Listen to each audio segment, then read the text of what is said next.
E o Gabriel, que é um dos líderes ali da base, que é o Ministério de Jovens da Igreja Família.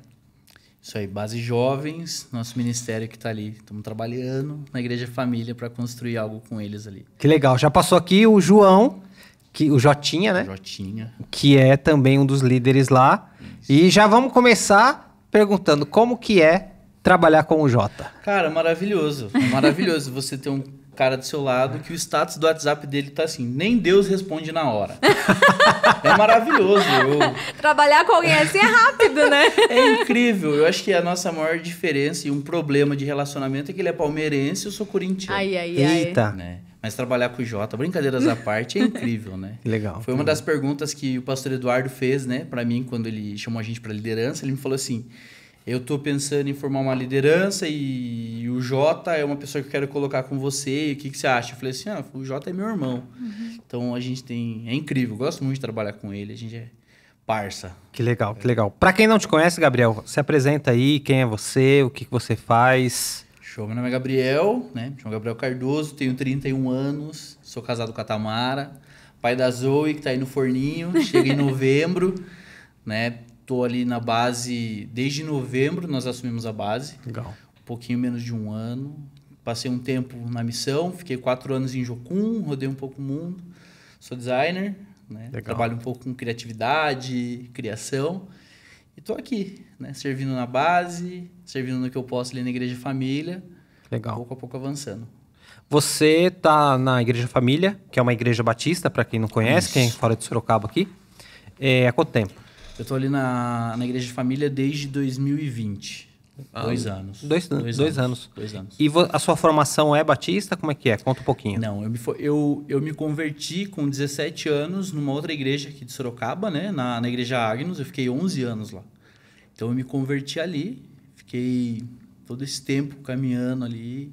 Então não é uma formação batista, né? Ela é bem diferente, mas... A Agnus mais parecido assim com um quadrangular, né? Porque igreja quadrangular, acabaram né? saindo de uma quadrangular, isso. né? A Agnus, eles saíram da quadrangular, então é uma visão bem parecida, né? Por mais que a igreja que eu frequentasse, a igreja que eu frequentava, ela tinha uma visão muito parecida em relação ao tratamento familiar. Eu falava muito sobre família, sobre relacionamento, então a gente não consegue ver tanta diferença assim. Legal, que legal. E como que é agora estar na Igreja Família? Cara, é muito diferente, né? Porque é uma igreja enorme, né? É muita gente, né? Eu brinco que eu tô ali há 2 anos e ainda que, né, num cargo de liderança, eu trabalho na igreja, todo dia a gente conhece alguém.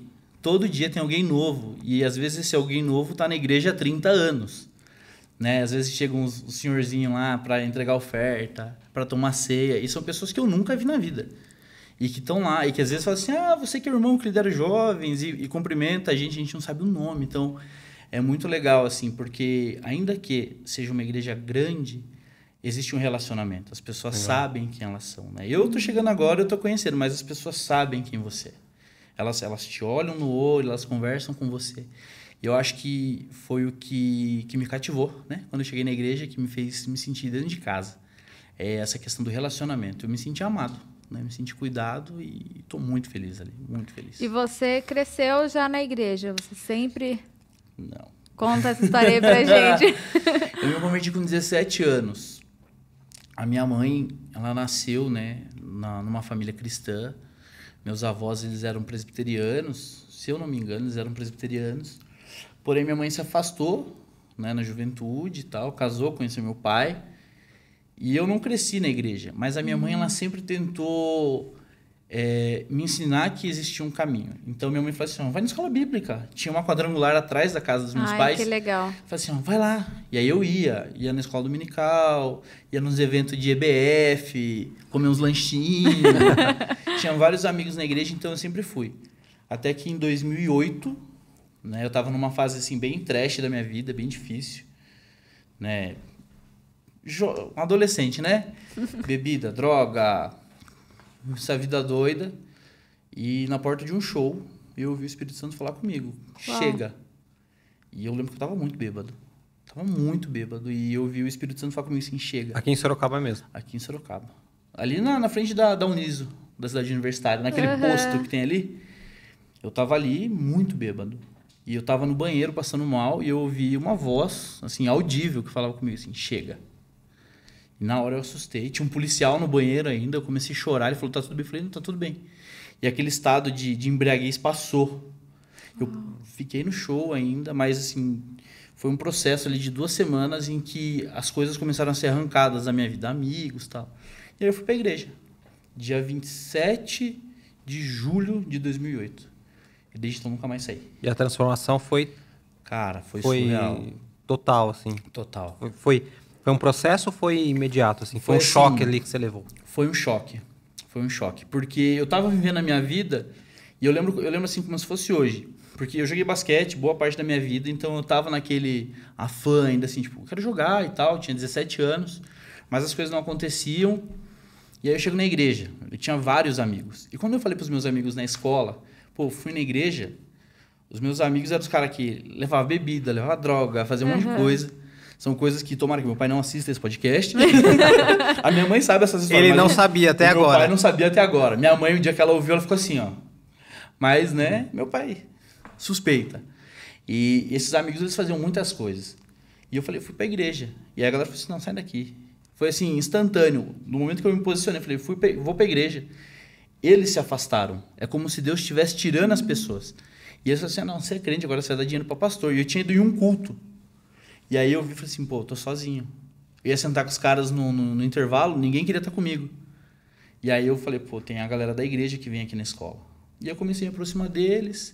E aí eu sou muito grato ao pastor Marcelo, que é pastor na nossa igreja hoje, porque ele era da Agnes na época e ele me abraçou. Ele era líder de adolescentes, ele me abraçou, me discipulou, começou a me levar para o evangelismo, começou a me inserir nos programas da igreja, me catequizou, né, para o batismo. Então, foi um processo assim que foi de choque. As coisas foram acontecendo e aí eu tive que ir indo abrir mão de tudo e aí fui começando a ser inserido na realidade da igreja. E, cara, tô lá até hoje, assim. Foi um processo muito legal e triste por não ter vivido antes, né? Mas eu vejo que eu vivi, assim, na estação ideal, que precisava acontecer. Legal. E a primeira igreja que você foi, já foi essa antes da IBS? Ou foi como que foi a sua adaptação dentro da igreja? Porque você disse que a igreja que você estava antes da Igreja Família era já uma igreja que já trazia para um relacionamento, para algo mais familiar. Mas como que foi esse processo seu? Porque seus amigos da escola foram indo embora, mas você conseguiu ser acolhido na igreja que você iniciou? Consegui, porque tinham pessoas da igreja que estavam na escola. Tinha amigos da escola que eram da igreja. Então, quando eu fui para a igreja, eu mandei mensagem para uma amiga. Falei assim, olha, eu quero ir para a igreja. Posso ir com você? E ela deu risada. Ela falou assim, você? Falei, é. E eu tinha estudado com ela desde do prézinho, né? A gente cresceu junto na escola. Então, ela conhecia toda a minha vida. E aí ela falou assim, você? Eu falei, é. Não posso? Ela falou assim, pode. Ela falou assim, eu encontro você na sua casa. E a gente saiu. Ela passou na minha casa, a gente subiu para a igreja a pé. E aí ele começou. E ela me apresentou para um, me apresentou para outro. Ela não ficou na igreja, ela saiu da igreja e eu permaneci. Uau! E aí as pessoas que eu comecei a conhecer na igreja, tipo, me apresentavam para outras pessoas que estudavam na escola que eu não sabia que eram da igreja e a gente começou a se relacionar. Então foi muito legal, porque eu tinha muitos amigos na escola. E eu perdi a galera da escola, mas eu vejo que na mesma proporção que eu perdi, o Senhor acrescentou outros. Então, se o problema era não ter relacionamentos, o Senhor me fez entrar numa rotina de relacionamentos sadios. Que legal. E qual foi, nessa chegada aí na igreja, você ficou quanto tempo sem trabalhar ou você já assumiu algum ministério? Qual foi esse ministério que você assumiu? Cara, como é que funcionou isso? É algo que eu dou muito valor até hoje. Porque eu cheguei na igreja em setembro, outubro. O Marcelo chegou para mim assim, e aí, vamos fazer alguma coisa? Eu falei assim, vamos fazer uma coisa o quê? Vamos fazer evangelismo? Eu falei, como faz isso? Não sei. E em novembro, a gente fazia um evangelismo na porta do cemitério, ali na Vila Aro. Ela dá abraço grátis. Nossa, eu achava o máximo, abraço grátis e tal. E aí, se vestia de palhaço. E aí eu comecei a fazer evangelismos. Em setembro e outubro, ali já meados já do feriado de finados, né? Que era meio que uma preparação. Então, eu comecei com evangelismo e na recepção. a igreja era uma igreja que não era muito grande, então os adolescentes faziam a recepção. Ah, você é visitante? Pegava o nome do visitante, depois eu ia lá no data show, escrevia lá no computador, visitante, fulano de tal, aniversariante. Então eu comecei a fazer isso. Recepção, identificação ali era o carinha do data show, fazia várias coisas no culto. E foi, assim, um tempo muito bom. Igual eu falo que eu dou muito valor, né? Eu vejo os meninos da recepção na igreja e falo, cara, cuida disso. Porque foi a recepção da igreja que me salvou. Uau. Eu fui bem recebido. Que legal. Primeiramente, foi o que me fez ficar. O Marcelão estava ali, me abraçou e falou, não, fica com a gente. Me recebeu bem, depois ele me inseriu na recepção. E eu falo isso para os meninos da recepção hoje. Falo assim, gente, cuida da galera, abraça a galera. Porque talvez o cara vai chegar na igreja ali num dia péssimo, na semana péssima, e aí vai estar, o cara tá ali assim, ó. Tudo que ele quer, ele quer se sentir inserido. Então você abraça o cara, trata o cara. Não, e você só tem uma oportunidade de ter uma primeira boa impressão. Exato. Né? E é essa. É essa. Eu falo Quem isso, está chegando na igreja agora... Né? eu falo isso pro pessoal. Eu falo assim, cara, eu acho que o processo mais difícil a gente já viveu. Não é o do apelo. Não é tipo do cara levantar pro apelo. Mas é o cara levantar da cama dele, tomar banho e ir pra igreja. Ele se dispor a ir pra igreja, pra mim já é o passo mais difícil. Então ele chegou... Cara, a gente já tem um avanço muito grande. Então recebe o cara bem. Trata ele bem. Que o restante desse processo vai ser natural. Aí é o Espírito Santo que já começou a agir na casa dele. Né? E aí a gente faz a nossa parte. Então, esse processo da recepção ali, para mim, eu acho que ele foi mais importante do que o do evangelismo. Né? Servir na recepção, poder olhar as pessoas, saber quem é quem, chamar pelo nome. Eu acho que isso foi muito bom.